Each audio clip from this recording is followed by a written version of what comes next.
Bumasag si Bitoy sa kanyang bear flag. Remember yesterday, no? Meron tayo nitong bearish consolidation pattern, itong bear flag na to. Ginuhit natin yesterday. And then nag-decide yung price. Ganun-ganun lang, bumasag. San dumiretso? Dito sa kanyang support, nandun siya ngayon sa support area. Tinagos ng konti.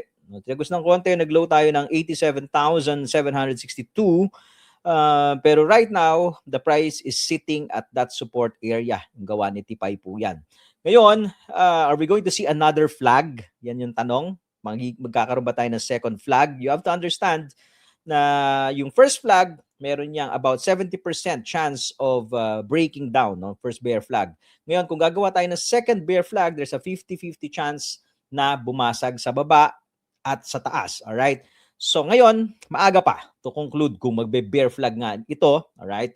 Right now, price is sitting at the SR flip area. So ito po. So kailangan irespeto muna tong kailangan basagin to mga titos and titas kung ng mga bulls para makabalik tayo. Haharangin tayo nitong 91,700 kung sakasakali.